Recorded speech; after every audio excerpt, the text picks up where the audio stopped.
This is John Bailey, the epic voice of Honest Trailers, and you're listening to the Five-ish Fangirls podcast. It's a Fangirls podcast with five-ish people. The tangents and squee will continue. Squee.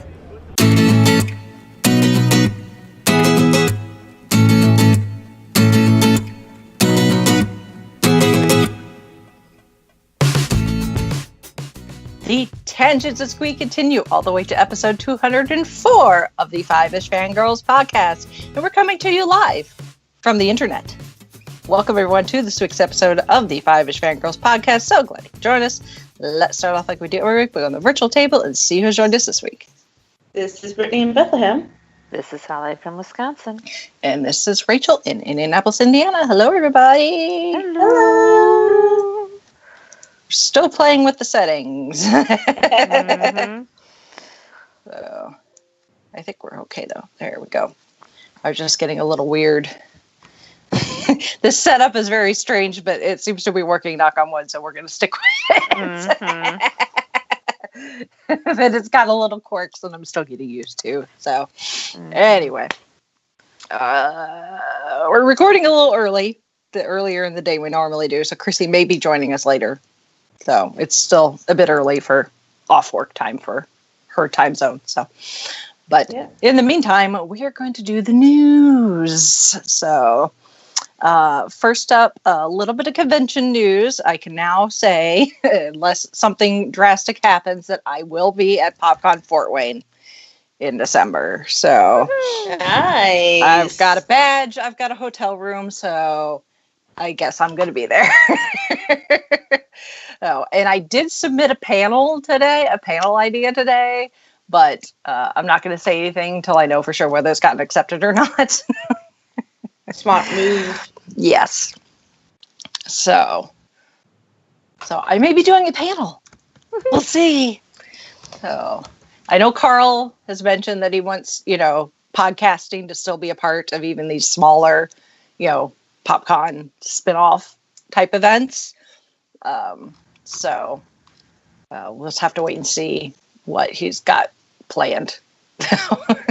We still got 2 months and some change. So I see they haven't made any announcements of guests. They've made one guest announcement, but she's a voiceover artist, does a lot of anime, so I have no idea who she is and any of the shows that she does. So Gotcha.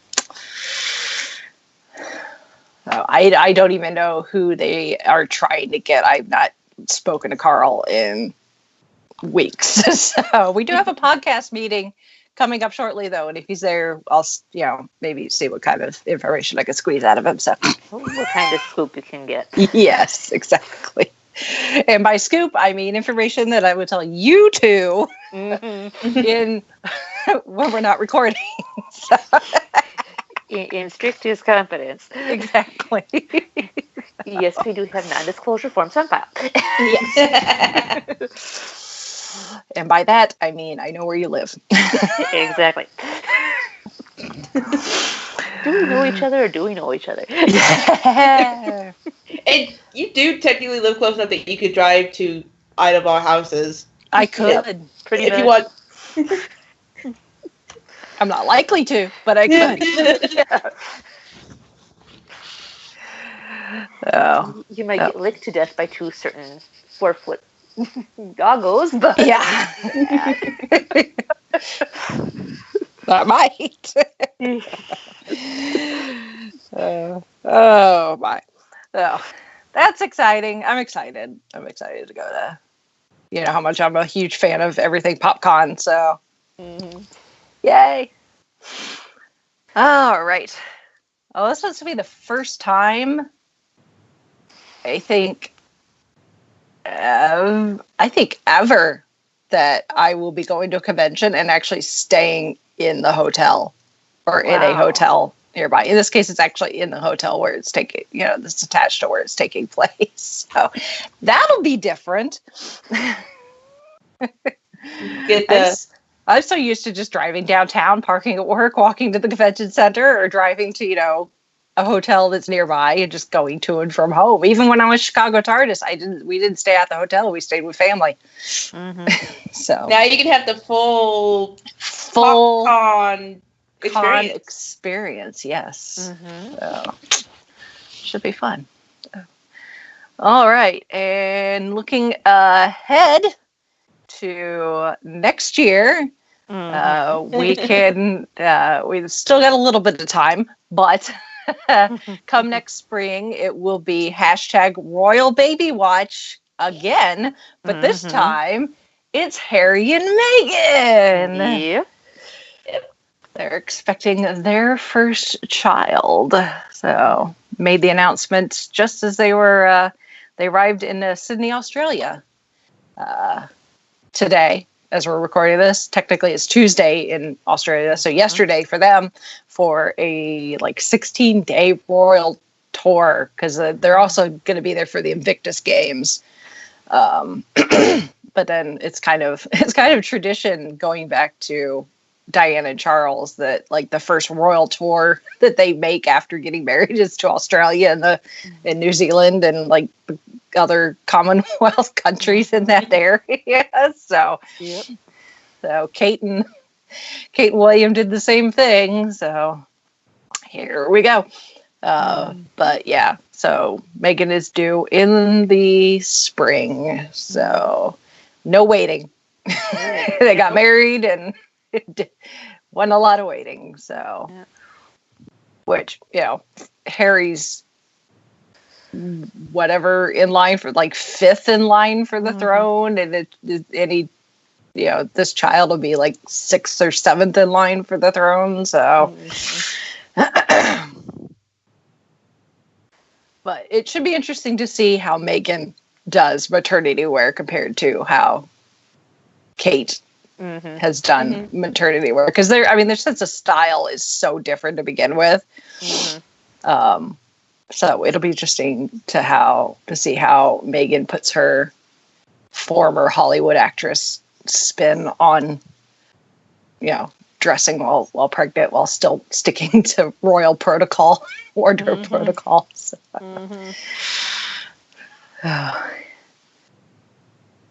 Yay, Royal Baby Watch. Could be right up there with Giraffe Baby Watch. Because we get another Giraffe Baby Watch. Yeah, we get another Giraffe Baby Watch next year too. So yay! Hopefully this baby giraffe won't be as stubborn as the last. Yeah. Hopefully not. So, and then in some slightly disappointing news, but could kind of see it coming news, or not quite. Maybe sort of, kind of. But Marvel's Iron Fist, one of the Netflix series, has been canceled after 2 seasons. I know the first season was not received very well. I didn't hate it. I liked it. I mean, it was kind of slow, but my argument always was that Dany's origin story was so much different than the rest of the Defenders that it had to play out. You couldn't just be like, oh, here's a few flashbacks of Jessica and her family getting their car wreck, and we can't have just a few flashbacks of Matt Murdock getting into his accident. And, the one episode they dedicated to Luke's backstory, and how he became, the man with unbreakable skin. We get Dany's backstory, but at the same time, the plot for the first season of Iron Fist was Dany's back. People thought he was dead. Nobody believes he's Dany Rand. So we've got to spend a decent amount of time trying to convince people that he is Dany Rand, because if they just accept him too quickly, that it's like, oh, what kind of idiot are they? So, and the fight scenes weren't the best. The choreography could have been a lot better, but I think that there were some timing issues with the development of season 1 of Iron Fist. I think I remember reading something somewhere. Like they didn't get nearly the amount of time to prepare before filming. But I finished season 2 last week, and season 2 is really good. The fight scenes are a lot better. It's better paced. The character development is up there. They left it on a not necessarily a cliffhanger. It's kind of a cliffhanger, but kind of the way that actually Luke Cage season 2 ended, where it's kind of people's roles have changed, and therefore the storyline going forward is going to be different than anything we've seen before, if that makes sense. Mm-hmm. So we'll see. I mean, it potentially could come back if they decide to move the series to Disney's streaming service, because we've not heard one way or the other yet.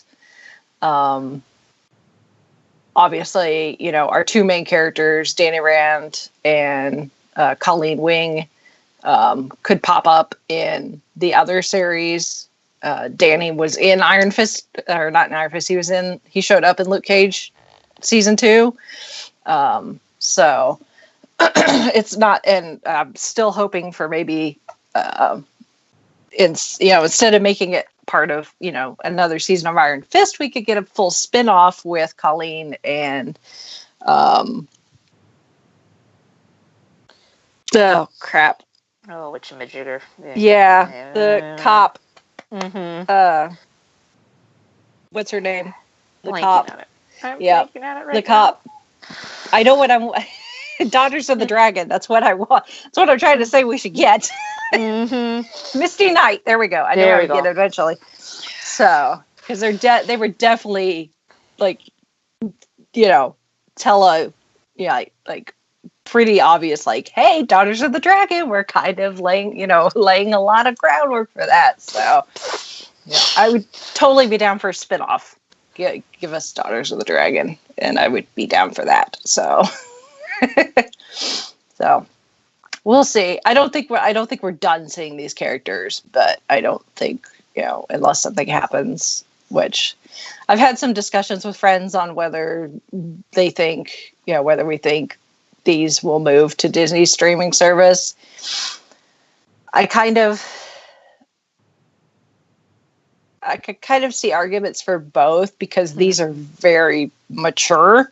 Mm-hmm. So I could almost see them staying on Netflix. Right. Because Netflix kind of has that parental barrier, because it's Netflix. Unlike Disney streaming service, where, Disney people think family and stuff that's safe for all ages. And I don't think something like The Punisher is necessarily something you want to have on a service that screams, "Hey kids, watch me." Unless they're going to do a Disney for adults, Disney at night drop down. I was thinking maybe they can have parental control, and this is what kids can't watch. I don't know. Have it like when you log in I don't know if everybody's does it. When I log in, when I open Netflix, it's like, who's watching? Mine too. Yeah. Same. Yeah. So you and can do there's something one like that. Specific, there's a specific Netflix for kids. Yeah. Where it only show kid safe stuff. Yeah. So that's a possibility. We'll just have to wait and see. Because at this point, we're just kind of waiting for Disney to tell us just about anything. We know nothing. That we know it comes out next year. Yeah, we don't even know when next year. Yeah, and price point. Yeah. It's like we don't know price point. It's like, okay. So we'll see. I'm kind of disappointed. I love the Marvel Netflix series. Even they're not all my cup of tea. And that's not anything that's wrong with any of the series. It's just I have preference some characters over other. Hello, Jessica Jones. I was going to say, I'm pretty sure we know your favorite. Yes. Although I am excited for Daredevil season 3 to drop at the end of this week. So yes, just with who they dropped, that might be for return. It's like, Oh boy. Hi. Yeah. So I know what I'm doing this weekend. At least part of the weekend. I'm going to watch Daredevil. Yes. So we'll just have to wait and see. Your own caution. Yeah. I mean, I don't think we've seen the last of Danny Rand and Colleen Wing, so at all. So. Especially considering what they did with Colleen at the end of the season. It was pretty awesome. I want my Daughters of the Dragon, dangnabbit. Make it happen. Who knows? Potential spinoff? Yes. That's what I'm hoping for. Start tweeting.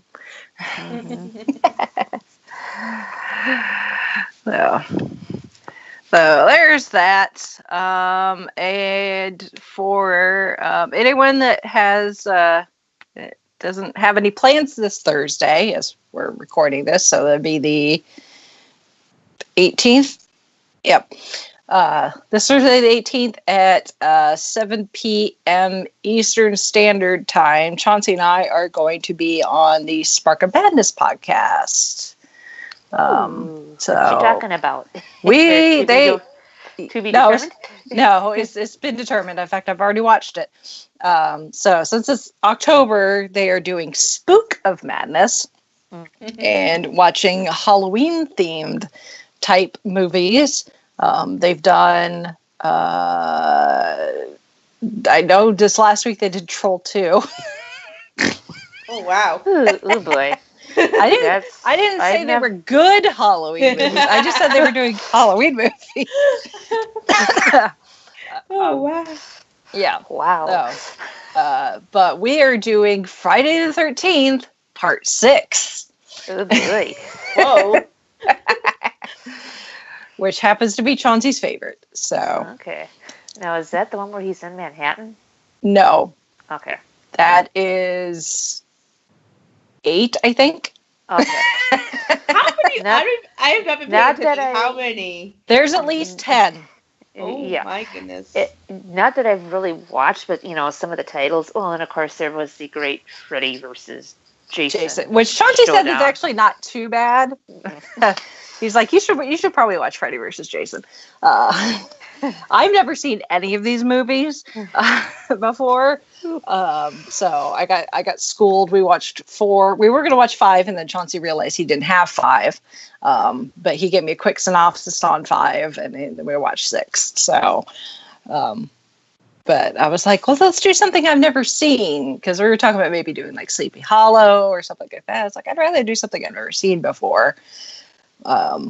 So I've now seen Friday the 13th, Part 4 and 6. So, fun fact real quick with the movie series, the location for the Camp Crystal Lake is local to me. To where I used to, filming location, you should go and take pictures, Brittany.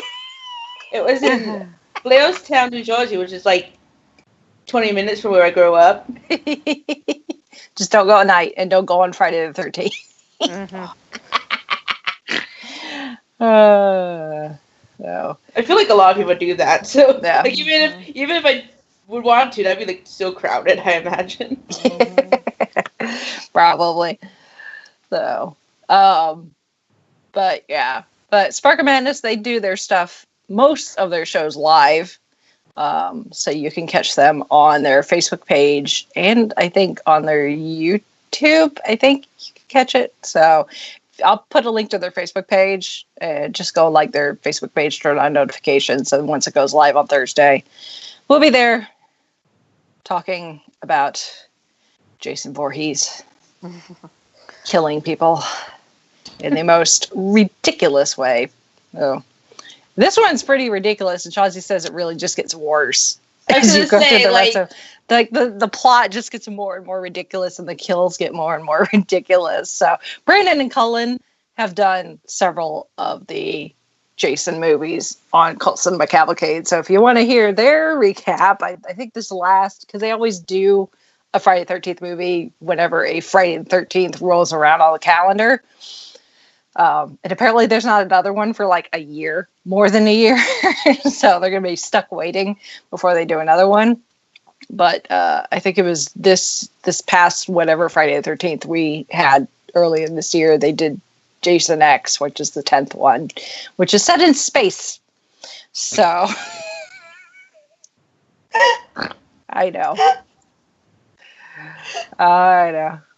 Like I dragged my feet for so long, and not wanting to watch any type of movie like this, because I'm impressionable and I get, I don't like blood and guts and stuff like that. But now that I'm older and after watching a couple of these, I'm like, what the heck was I afraid of? These are stupid. Yeah.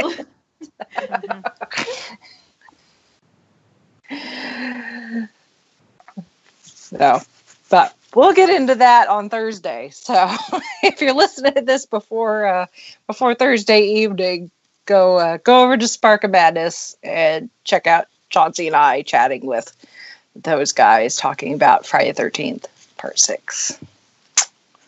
All right, we are very excited this week to have a special guest. He is a YouTuber and very cool individual. I've mentioned him a couple of times on the podcast, but he's best known as the carpetbagger with the pith helmet.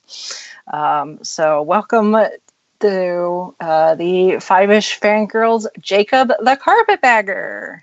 Thank you for having me. I appreciate it. You are welcome. So you're the first person that we've had on the podcast that pretty much their entire job, what they do for a living, is on YouTube. Yes. So we've had people that do stuff on YouTube, but that's not their primary content. You're the first person we've had on where their content is 99.9% YouTube. Yep. So this will be, I hope, a informative and entertaining discussion for our listeners to get a perspective from somebody who's makes their paychecks from putting videos on the internet. So I guess to start off, give us a Cliff Notes version of who you are and kind of how your YouTube channel got started. Okay, my YouTube channel basically just kind of sprouted from my private hobbies. I've probably since early 2000s I had been fascinated with roadside attractions, and also I'm a transplant from the north, living in the mountains of North Carolina. So kind of combined those passions. Originally, I did photography. I tried creating a photo blog with a B that didn't get that much attention. Kind of evolved into making videos, and that's gotten me a little more attention. And what I do is I go on road trips. I visit things that interest me, basically. Roadside attractions, odd museums, urban legends, local monsters, just whatever sounds interesting, I'm willing to check out. And I record it with a video camera and I upload it to YouTube. That's very cool. I actually found you via my husband, who introduced me to Adam the Woo. Oh yeah. And through Adam and you appearing in Adam's videos, I discovered you and subscribed to you and have been watching ever since. So it was actually funny because I was talking to my husband this morning and talking about you and Adam the Woo and some of the other, I guess, kind of urban vloggers, I guess would maybe be the hip term to use, maybe. Maybe. Because there's your daily vloggers who are going to show, pretty much every aspect of their life. Someone like Charles Trippy, who some days it's taking the dogs to the vet and going to the grocery store, and not that, not anything relatively exciting, but the personalities keep it exciting enough that people have, keep coming back watching day to day. And then you have someone like you or Out of the Woo or maybe Tim Tracker, where it's not necessarily their everyday life, although Tim and Jen do, home vlogs every now and then. But you tend to film just the, I don't want to say exciting stuff, but the interesting things, not the grocery store, unless, maybe it's like a weird pop-up shop or something. Yeah, I try to put a little bit of my personal life in there, but the main focus is definitely on the traveling, on the places. Yeah. Which for someone like me, I love doing road trips.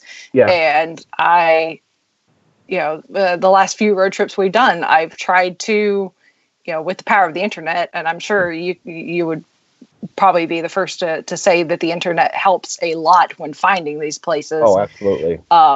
That, it's really easy to drive from point A to point B and stop at the very obvious stuff that you're going to pass along the way.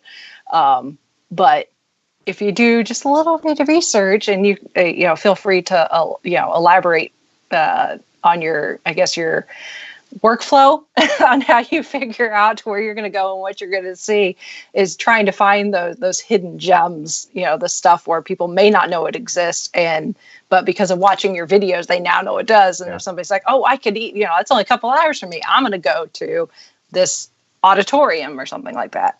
Yeah, kind of how it works is, generally a lot of my focus is just on like find a place I haven't been and then kind of build from there.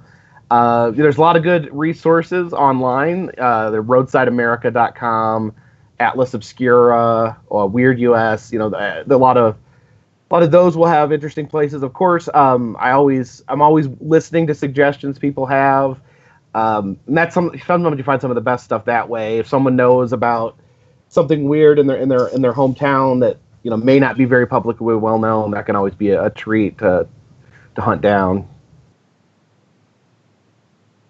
Yeah, and with the you've got the interactive map. Yeah.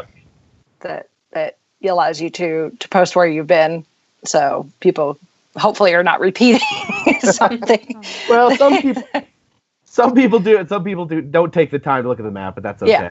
Yeah. Well, I have over 1,000. I have over 1,000 videos, so I understand sometimes it could be a little overwhelming trying to figure out where I have and haven't been. Yeah, that's very true. So, well, and you do have some places that you will go to more than once. Yes. But before you came on, and we were talking before we started recording, and Holly was talking about the House on the Rock. Yeah. Yep. Because I went there, and that infinity thing, when I went to see it when I was younger, it was as rickety and shaky back then. I think it's always been rickety, which I guess is good, because I don't think it's getting any worse necessarily. No. It's like for people who don't know, it's basically a giant. It's supposed to be. It's a glass room that you like walk out onto over above a forest, and it's kind of like a giant. Feels kind of like a giant diving board, but it doesn't. I mean, you look at it and it doesn't really make sense. There's not any supporting structure underneath it. Sort of just hanging off the building. Yeah. I can't wait to see what portions they filmed in For American Gods. Or did they actually film it there? I thought, or unless they got recreations, because I know that that the American Gods book, part of the action takes place at House on the Rock. So yeah, I think they use the world's largest carousel, I think, as some sort of portal in the book. Yeah. I really need to read this book. I was under the impression that they had filmed it, but I could be wrong. It'd be really cool. There was I don't know why I can't remember. There was a music video in the 90s filmed there as well. I'm trying to think of who it was. Now it's bothering me. I can't. Quick to the Google.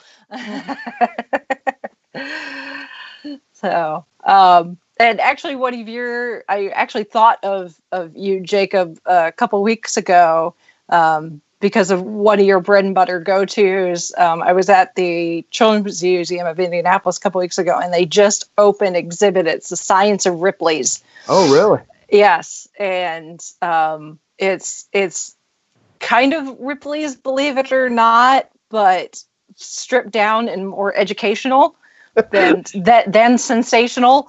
That's interesting. That's really interesting because I've always kind of considered Ripley's to be what a museum is if you strip away the educational component. Yeah,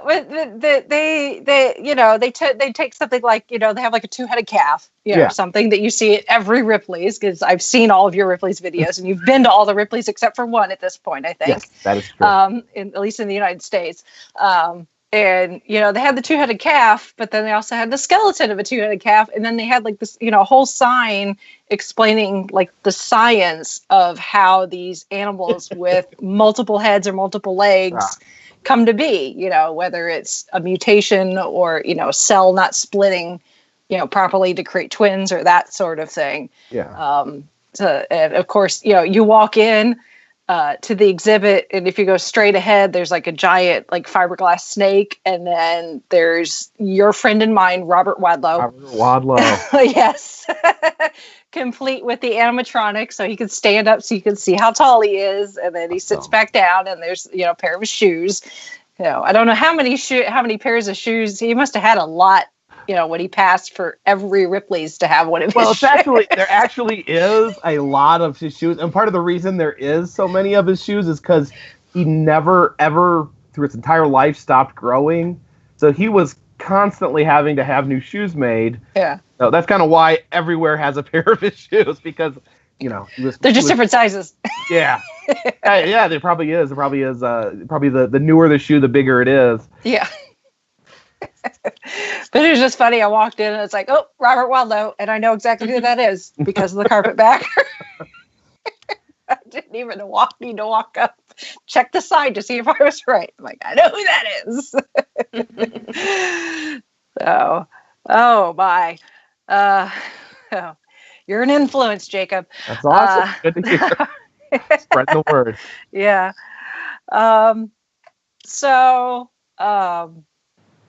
Obviously, like you said, you've got over 1,000 videos on your channel. I guess my next question would be, here's a question, because the video you just posted day before yesterday, of the torture museum. Oh, yes. And you put that little disclaimer that you filmed at the front of it saying, it's like, I've had this for a while and I didn't think of, I wasn't sure about posting it, but now it's getting to Halloween. Yeah. Is there ever a time where, you go to something and you think it's really interesting, but then you get to it and realize that, it may be interesting for you and you still go through the attraction, but you're like, is this really content for your channel, or are you just kind of, people can click away if they decide it's not for them? The only times where I've kind of wondered about the appropriateness of filming is generally when it's stuff to do with real life tragedies, like the 9/11 museum or the Holocaust museum. It's like, is it appropriate to film? And if I do choose to film it, what's the appropriate way to show it? Mm-hmm. I mean, obviously, I'm not going to be making stupid comments and cracking jokes at the Holocaust Museum, which is, the normal way I would film. Yeah. Yeah. No, that's totally understandable. I mean, it's just so easy these days with smartphones and stuff, everybody essentially has got a camera in their pocket. I mean, when I saw you at the wrestling event, I was vlogging on my phone because my vlogging camera's broken. So, I mean, I went on a cruise last month. I went to Alaska. I vlogged the entire thing on my cell phone. Yeah. So I didn't need to lug a big old camera along with me. I just used my cell phone, and it looks pretty darn good. The cell phone, the cell phones today, like, when people ask me, like, what camera do I need to get started, you just tell them start on your phone, and then if you want to build from there, there's no reason to go out and drop $1,000 on a new camera when you're just getting started, because the phone really does film well enough for most people's purposes. Yeah. But at the same time, having that camera right there is like, you go to something like, the Holocaust Museum or the 9/11 Memorial, Oklahoma City bombing memorial. It's like, it's like, do I take the phone out and take pictures and video? Or it's like, put the hand back in your pocket and I'll tell you what though, leave it alone. Like I try not to get like indignant or outraged, but when I did visit the 9/11 memorial, I noticed a shocking number of people taking like smiling selfies in the like footprints of the Twin Towers. Yeah. I don't know. Yeah, I don't know. That makes me a little uncomfortable. Same. I don't know if they necessarily mean to be disrespectful, or if it's just such a habit to do smiling selfies in front of everything you find. Yeah. Yeah. There's a time and place, people. So, somewhat in the same vein, let's talk about you and the Quilts Museum. Yes, I somehow managed to somehow create the world's stupidest online feud with the National Quilt Museum. Okay. It started actually the very first road trip I did where I made videos. I was filming in front of the Quilt Museum, and I mean honestly I didn't really want to go in because I just wasn't that interested in the idea of quilts. I worked in a local museum where I had to vacuum quilts, and you have to vacuum a quilt. You have to put the vacuum on the lowest setting, use the extension, and then put a pantyhose over the end so you don't damage the quilt. And it just, I don't know, it kind of baffled me in a way. I mean, I'm not dumping on anyone's heritage or the importance of quilts, but it's in the end they are blankets. So anyways, so I did the whole joke of the video was I acted like I was going to go in, and then I changed my mind. It was for ha-has. It wasn't supposed to be anything to like try to hurt anyone's feelings. And then a year later, the Quilt Museum responded to the video saying that if I came into their museum and I didn't find it interesting, that they would refund my money. So I'm like, oh no, the Quilt Museum just threw the gauntlet down. They called me out. So I gotta, now I gotta make right. I gotta make right with the Quilt Museum. So I'm back in Paducah, Kentucky. Head back into the Quilt Museum, and of course there's a sign on the door: no photos, no video. So I've made a point to drive to Paducah, and now I can't even film in there. And so I head in there. I have my giant camera in my hand. I'm looking around. And I'm approached by one of the workers there, who informs me I can't film or videotape. I tell her I'm not, and she asks to see my camera. And just kind of as a rule, I don't hand my camera to strangers. There's legally no reason you have to do that. So she gave me a hard time, and I mentioned, I just kind of relayed the story in a video. I think some people that watched the videos took it more seriously than I did, because I'm not sitting here stewing over it, but people were calling the Quilt Museum. People were writing angry emails. Oh my goodness! The president of the Quilt Museum contacted me personally. He apologized, offered to take me on a private tour. He wanted me to identify the person who asked to see my camera, saying that was not protocol. I did not identify the person because, I didn't want to be responsible for someone losing their job. I mean, that's not what I'm about. But, yeah, and they actually, several weeks after all this hoopla, they changed their policy. They now allow photography and video at the Quilt Museum. And then, of course, all this ridiculousness will haunt me forever. As, you know, people constantly bringing up the Quilt Museum. I will constantly be, the rest of my life, I'll be associated with the National Quilt Museum. Well, anytime you see a quilt anywhere, you always make sure to point it out. You're like, oh, look. Yeah, I guess it's not like I'm doing anything to stop it, but yes, I awkwardly point out every quilt I come across. Yeah. It's right up there with all the Fiji mermaids and the fur-bearing trouts. Yes. And shrunken heads. I have seen, so that's the one, you know, like when I was a kid, I remember seeing a shrunken head in the museum in Milwaukee, and the idea absolutely horrified me. Just the fact that you could even shrink a head and then it was hanging in a museum gave me nightmares. But at this point in my life, all the travelings, I have seen so many shrunken heads that like I don't want to say a shrunken head is boring, but it's like, how many more shrunken heads can I see in my That is very true. Well, because of you, you know, I know a Fiji mermaid when I see one, fur-bearing trout. I still get a kick out of every Fiji mermaid I see. That doesn't get old for some reason.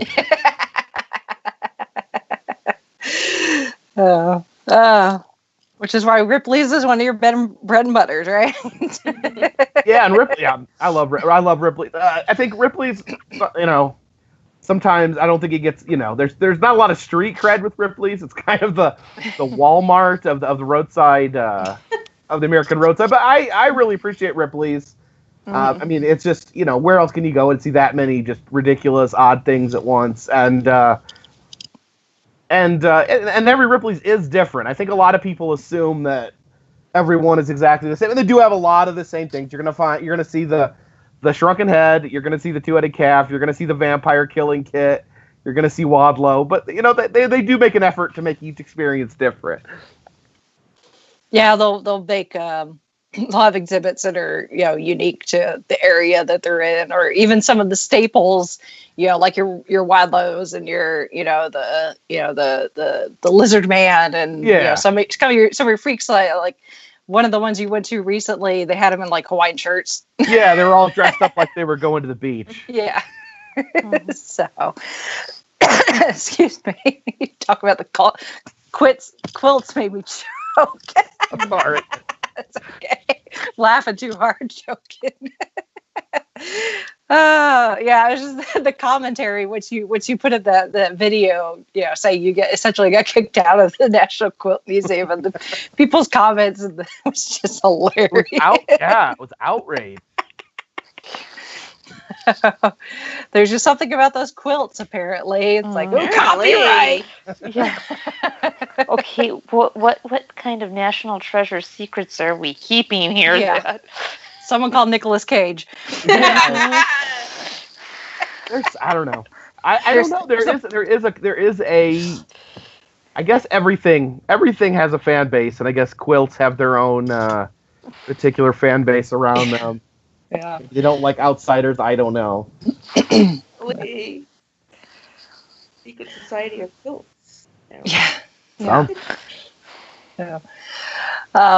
So, and one thing that you don't do as much now as you used to, but I know that there are some other YouTubers that's kind of their bread and butter is abandoned places. Yeah. I know you said recently that you kind of don't really do those as much now. Is there a particular reason? Is it just not interesting to you, or is it more of a safety thing, or is it a little of both? I think, like, I'm definitely not against doing abandoned places, but I just feel like when I do them, I want them to be something unique. When I first started, I went into a lot of abandoned just homes, and then you sometimes you'll really stumble along something cool. But a lot of the times you'll just stumble upon a big empty house that's falling apart. So, sometimes it's a lot of work just trying to find interesting abandoned houses. And, there is safety issues. There is, crawling through briars and falling through floors and all that fun stuff. Yeah, watching some of the videos you've done to abandoned places, I'm like, I know. Like I have fallen through floors. And a taser and 911 on speed dial. I would be that person that would, fall through a floor and break something on my person. I've never hurt myself in an abandoned building. I did, and I have hurt myself at roadside attractions. So I figure that out then. Yeah. You give yourself a small heart attack every time you ride one of those dark rides. Yes. And I've been accused of faking it for dramatic effect, but anyone that knows me personally knows that I freak out pretty easy. And the whole thing is like, the joke I could say is the scariest thing in the world is compressed air. It's just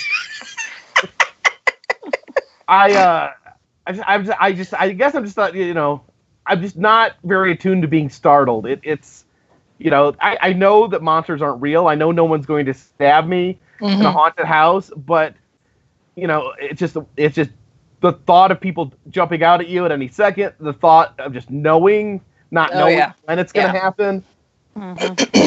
I'm exactly the same way. This time of year, and my husband's like, I'm going to go to 50,000 haunted houses. I'm like, that's nice, honey. I'm going to stay home and watch the Great British Bake Off. Yeah. I'm nice and safe. I'm going to protect my ankles, knees, and neck. Thank you very much. And that's the thing, like, the one thing that bums me out about haunted houses is some of them are really cool. They're really well designed. There's really good theming and staging. But you can never appreciate it because you're too concerned with people jumping at you. Yeah. Mm-hmm. Yeah, exactly. Let's, if you don't mind a little, let's switch gears a little here. I'll get a kind of bad segue here, talking about scary things that jump out at you. So you've been, and because you are someone that, obviously, spends a lot of time on YouTube, so you can give a good perspective of this. And I know you have personal experience because you've been fairly open about it, but the dark side of YouTube, the trolls, yes. I mean, you can chuckle a little, but it is, there's a dark side to having your life on the internet.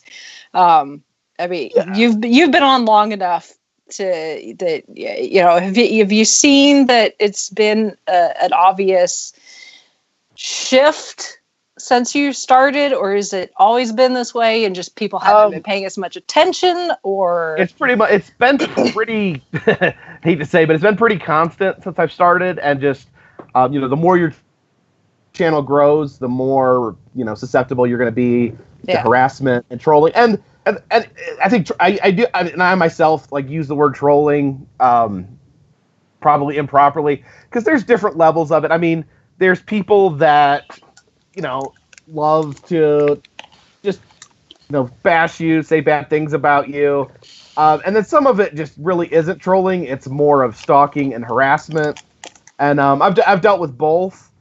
Just one of the things that got me fairly early on. I mean, I have a couple thousand subscribers, and I'm finding, videos that are just bashing me, talking about, about me being, just all sorts of nonsense about me, negative things about me. And part of the scary part for me is my videos, if you go, just compared to what is on YouTube, my videos are very, very much on the tame end of things. Non-controversial. I don't talk about my personal political beliefs. I don't talk about my personal religious beliefs. So I want channels that may go a little further in expressing things like that. I can't even imagine what they go through. And I can't imagine what women go through either. Yeah. Well, I think we're fortunate that we can't speak of any of that, That's good. But, our particular, being a podcast, I think somewhat helps. We do have a YouTube channel, but it's mostly just the shows. Occasionally we'll put up video from like, one of us goes to a convention or something. I have my own personal YouTube channel. Yeah. That, you and I talked about briefly. But, I don't even, I haven't even reached that $400, that 400 subscriber threshold that Google now demands from people. Yeah. It's a lot harder. Yeah. So, I don't know if it's just because I have not gotten big enough and we haven't gotten big enough to pull in those trolls. Because, some people joke that, once you start getting, trolling type comments, you've made it on the internet. I mean, yeah, as sad as that is, I mean, I think you could view it as a sign of at least the beginnings of success. Yeah. But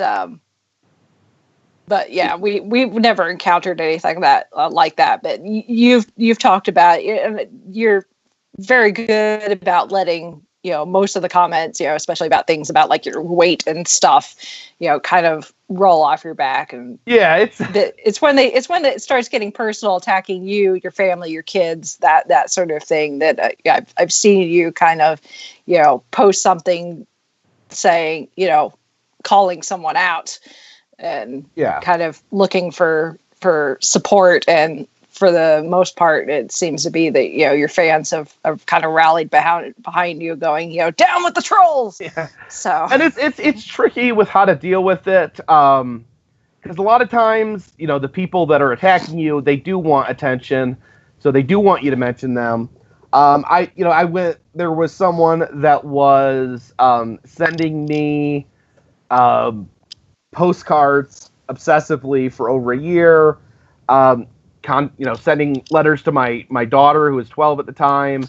I made the decision to go public with their identity because I found out that I was not the only one that they were harassing, and I think that it was important because this person was to the point where they were going after people that were commenting on my channel. So like someone that's leaving a lot of comments on my channel, they would start, following them around the internet.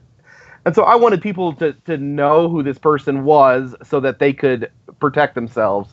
I mean, normally I would recommend against publicly identifying people, but I think there does come a certain time and point where it is the right thing to do. Excuse me. Oh. Yeah, it's an unfortunate thing, but I'm glad that it has not deterred you from continuing to put up videos and continue to generate content and be active in talking to people in the comments and on Facebook and that's the thing. I try to put it into perspective. It's like, yes, there is like a contingent of negative people out there, but by far there is a much larger, overwhelming community of supportive people that have been absolutely amazing. I mean, these people that have supported me have allowed me to do this as a full-time job. When I left my job, there was I wasn't making enough to have this be my full-time job. When I quit my other job, there was extenuating circumstances that led to that, and I put out a video telling that I did want to attempt to do it full time, and people really came through with support, in sharing the videos, financial support in all ways. So I'm very thankful for all the people that support me. That's great. So let's move on to something bit more pleasant, I hope. Although it does involve some trash talk between you and some other people. But yeah. So wrestling, yes, wrestling. That's something that you're starting to focus a bit more on. Yes, and it's And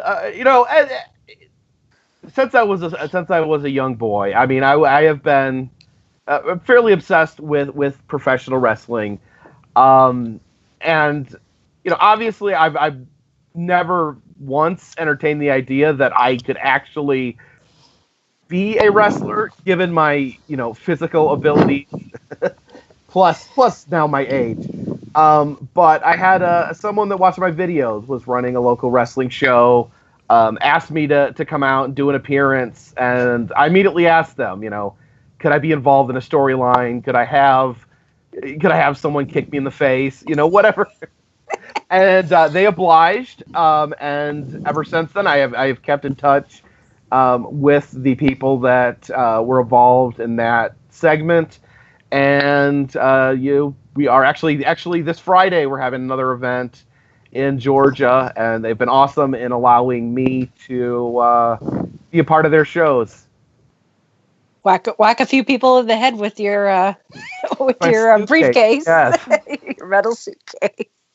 The funny thing is, that suitcase, it was at when my old job, when we moved buildings, they were cleaning out trash and they found a big pile of antique suitcases. No one wanted them, and basically they just told me if I wanted them to just take them and get rid of them. So at the wrestling event, I brought that. I've kind of used some of the suitcases as kind of as logos and things like that in my videos. But I brought the metal suitcase, to wrestling, kind of implying it's taking it to a new level or something silly like that. And so the suitcase, we hit people over the head with it and smashed people over it. And I was like, maybe I need to get a second one. And I realized that this is a $200 to $300 antique that I have smashed to pieces. Oh no! Well, but it's got some provenance now. Mm-hmm. I painted all over it. It's got dried blood on it. It's smashed in. No one's ever gonna want to buy it. You never know. Mm-hmm. Maybe you'll end up in the Smithsonian at some point. Right next to 50 years from now, we'll go to the Smithsonian. Right next to the Fonz's leather jacket will be the Carpetbagger's metal suitcase. I think that is the pinnacle thing, being in the pop culture section of the Smithsonian. Mm-hmm. Oh. No, I was greatly entertained at the wrestling vet in Seymour. Like I told you, I'd never been to anything like that before.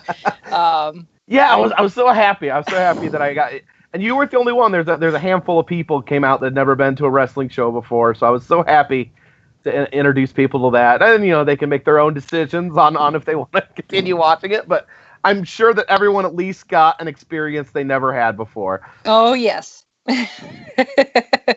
That is definitely the case. I'm pretty sure I'm still trying to get the smell out of my nostrils. It was very warm in there, and there was no air conditioning. Yeah, it was actually that building used to be was a Gap that had closed down, like a Gap clothing store. Yeah.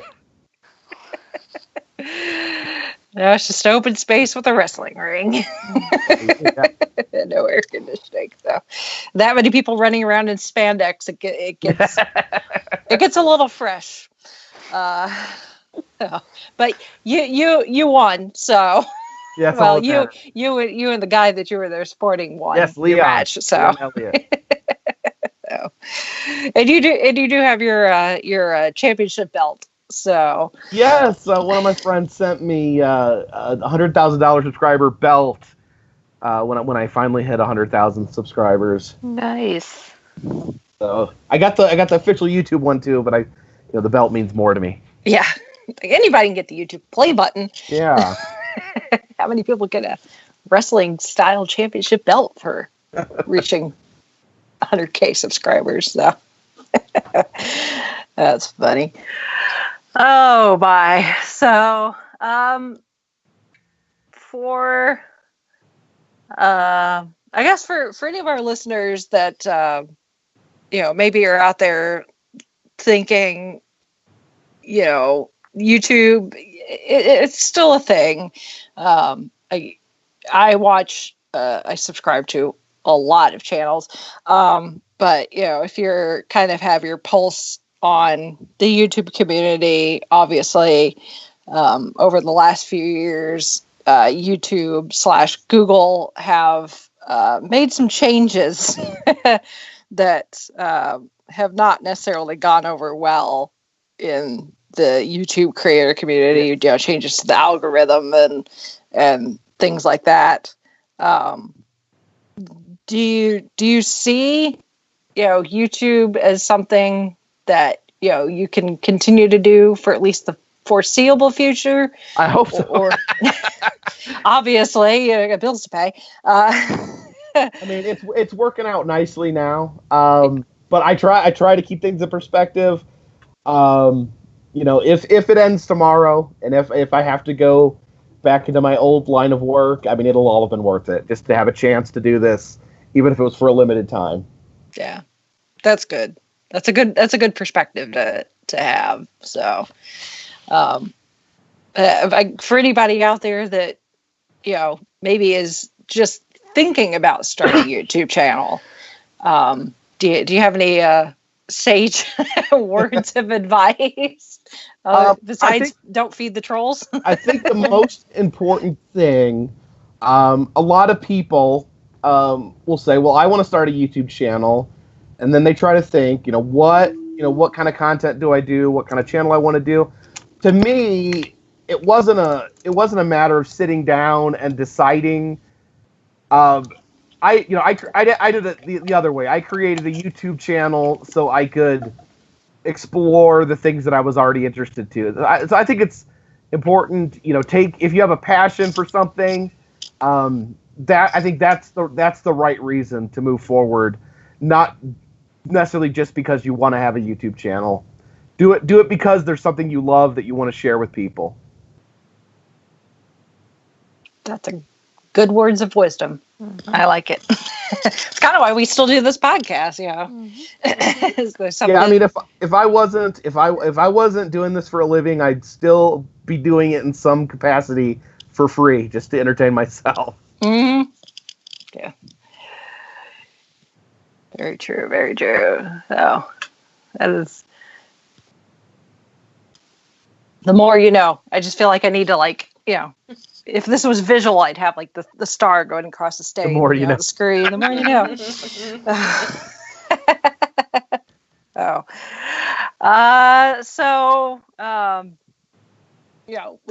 We scheduled having you on around your very busy travel schedule, trying to catch you sitting still for a moment. I'm actually home right now. Come through the door, your wife is like, "Who are you again?" No. It's been crazy. There's something about traveling this much that's very disorientating. There's so many times where people ask where I've been last, and I'm drawing a blank. For instance, like when me and my friend, Adam the Woo, you said you're familiar with him. Yep. We went on I think it was a 12-day Route 66 trip mm-hmm. at the beginning of this year, and we would get back to the hotel room at night. We would wake up at 6 or 7, get in the car, and just film all day. And we get back to the hotel room at night, and one of us would be like, "What did we do today?" And the other one would be like, "I have no idea." Literally, until we sat down and looked at our footage, we would both be just drawing a blank on what had happened that day. It's a good thing you filmed then. Yes, otherwise I just literally have no memory. Yeah. Yeah, if you just vacationed like this and didn't record it, it would be pointless. Yeah. For that's a good argument for the people. You go on vacation and you see people constantly taking pictures and stuff with their phone and their cameras and all that. It's like, depending on what you're doing, you may need those pictures and videos absolutely. To remember what you did. I mean, mm-hmm. I went on a 10-day vacation, and 7 of those days were on a cruise ship, to Alaska. And, even looking at the video, I'm still editing it and, getting it ready to go up on my channel. And I'm looking at the video and I'm like, wait, what day was this? Where were we? What were we doing? I mean, sometimes you come across a picture or a video or something, and like it's just like a repressed memory. It just all comes flooding back. Yeah, exactly. So, and obviously, the 1,000+ videos you have on your channel will be priceless down the line. Having those memories, especially I'm sure the videos where you're with friends like Adamu and ones that you've done with your daughter and your wife and your family. So, and it's, oh my gosh, it's my daughter is 14 now. I think she was 10 when I started doing videos, and it blows my mind just looking back at a few years ago. How she even looked a year ago or 2 years ago is just mind blowing. Mm-hmm. Yeah, she's a good kid though. She's a good sport most of the time. For the most part, yeah. Every now and then. Especially now that she's becoming a teenager. Yeah. Every now and then I can see that, Dad, you're so lame, kind of coming through. Yeah, it's rough. I just hope that I don't expect her to appreciate it now. I just hope that as an adult she'll appreciate it in retrospect. Yeah, she will. And if not, it's blackmail for when she starts dating. So I did I considered it one of my biggest accomplishments as a father was she was in middle school, so this was a year or two ago, and she actually wore one of my T-shirts to school. So I figure if my middle school daughter is going to school with a shirt with a giant picture of her dad's head on it, then I can't be doing that much wrong, can I? No. That's good. That's good. Well, speaking of your T-shirts, I guess this would be a good segue for a chance for you to plug yourself. Okay. As the channel itself, it's youtube.com/thecarpetbagger. If you go to any video and all the all the links to all the other stuff is in there. Links to I sell T-shirts. Also, I have what I do to help pay for travel is I have a Patreon page. And what I do is I send out postcards to people that donate. If you donate $3, I send out a postcard. If you donate $10, I send out an antique postcard. And if you donate $5, you're guaranteed a postcard and get a chance to receive an antique postcard. If that makes sense. I don't know. That is a bolted system, I know. Well, and am I hallucinating? But did I see you post earlier something about coconut? Oh yeah, I thought. Yeah. Believe it or not, I haven't done the research about the international laws, but at least in America, a coconut is considered a self-contained package, and you're allowed to send them through the mail. So for one of my $10 backers, I'm going to in November send out a coconut postcard. Record. There we go. Okay. Sorry about that. We're working with a new setup since last week, and I haven't figured out all the quirks. Yeah, that's for me. Like, I am not a technical person. It's ridiculous for making my living on YouTube. Like, how little I know about making videos. I mean, I can point the camera at stuff and talk, but other than that, yeah. As far as editing goes, oh my god, I can't do graphic design at all.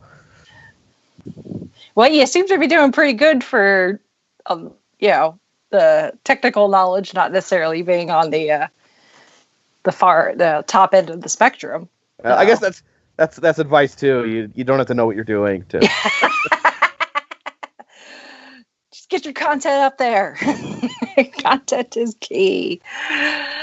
So, that's Oh, well, we'll put links to your channel and everything in the show notes so people can find you. So, but this has been quite an entertaining, if not maybe slightly life-threatening conversation. Wasn't expecting to choke from laughing so hard, especially about quilts. That'll be a nice hook to get people to listen to the episode. Listen to Rachel almost die laughing about quilts. They haunt me. They haunt me wherever I go. I have dreams of nightmares of being smothered to death with a quilt, being smothered to death by a Fiji mermaid holding a giant quilt. Now, if we all have dreams like that tonight, we know who to blame. It's my fault. Make quilts scary. Yes. A new villain for Doctor Who to cover. Yeah. Yeah, Jacob, you're not much of a TV person. No.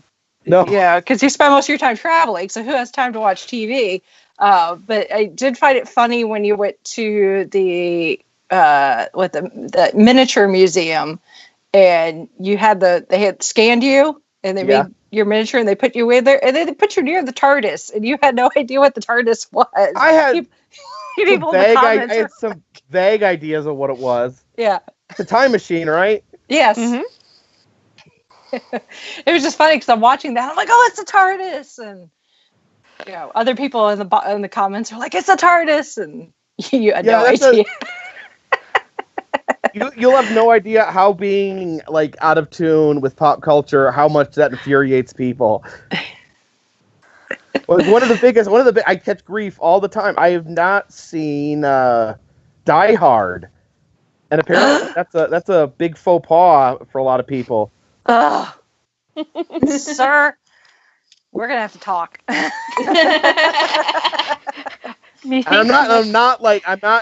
I'm not being like I'm not boycotting it. I'm not trying to be like, oh, I'm too good for that. It just never happened. I think in the next time you and Rachel meet, that's going to get fixed. Next time you come to Indiana, Central Indiana, let me know. We will sit down, carve out a couple hours. Pop some popcorn and we will watch Die Hard. Yes, that and Lethal Weapon I haven't seen. I've never seen that. Not okay, so I'm not alone there. No. Die Hard is one of my favorite Christmas movies, regardless of what Bruce Willis may say. No, I've actually heard about the controversy. Did Bruce Willis say it was not a Christmas movie? Yes. Mm-hmm. Yeah. The roast they did to him earlier this year. Yeah. And the same argument goes for the first Lethal Weapon. Yeah. Oh, is that a Christmas movie too? Mm-hmm. There was some Christmas elements to it, and heck, even the second one too. So yeah, go figure. Well, I feel like Gremlins is a Christmas movie. Yeah. Mm-hmm. Yeah, you're right, because that's when he got Gizmo. Well, this has been highly entertaining, Jacob. Thank you so much for. Well, thank you so much for having me on. I appreciate joining us. And if you do ever find yourself in Indiana, let me know. And I'm sure the same would go for Brittany's neck of the woods and Holly's neck of the woods. Even if they can't see you, if you need suggestions, for places to go, places to eat, I'm sure we could point you in the right direction. Yes. So I can't think of really anything like obscure, at least in the area where I live. If you've not been to what's the name of it? The Crown Hill Cemetery. That's quite fun. There's famous people buried there.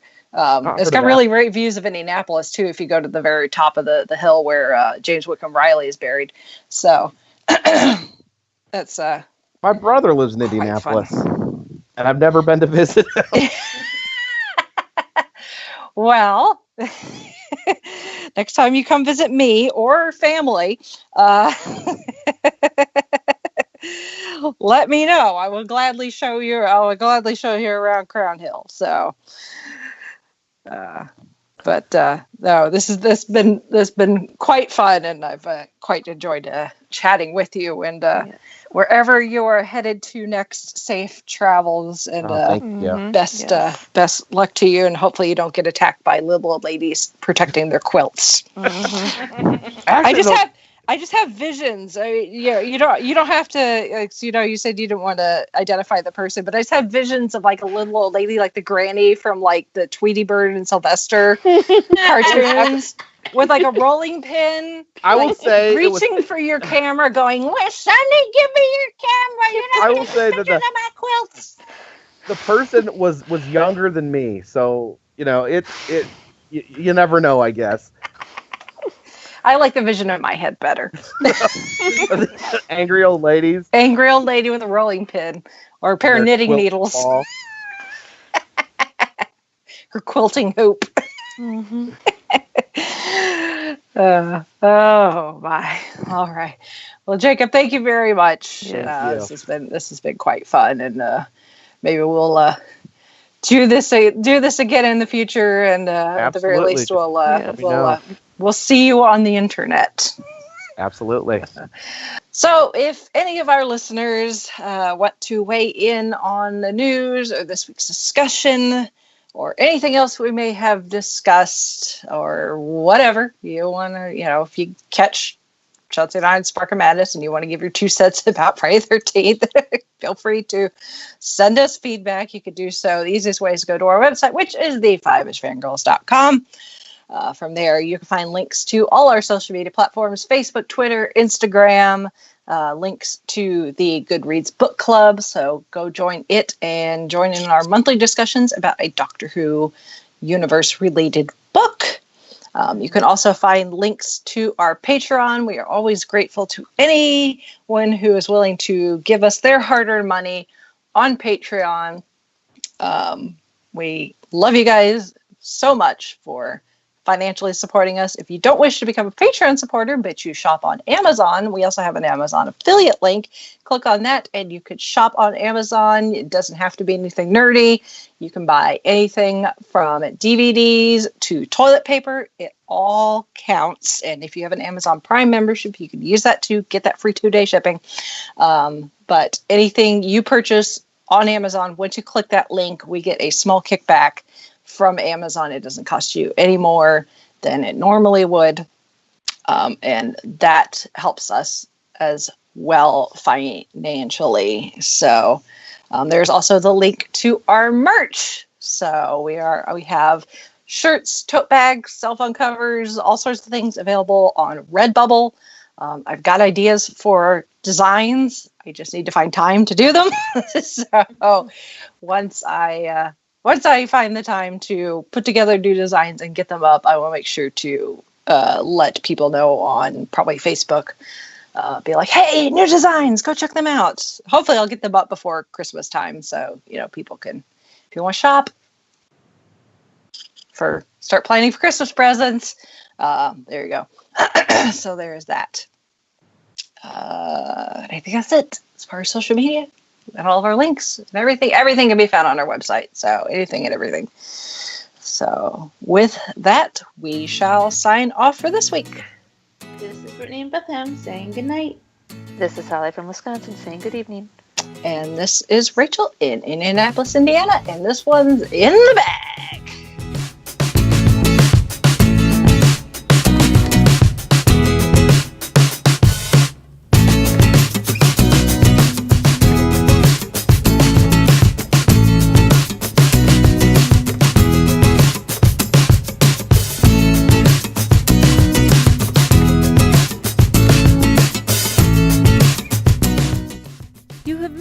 To the 5ish Fangirls podcast. You can find more episodes and information at the5ishfangirls.com. Any and all books, movies, games, and any other forms of media mentioned are owned and operated by the respective copyright holders.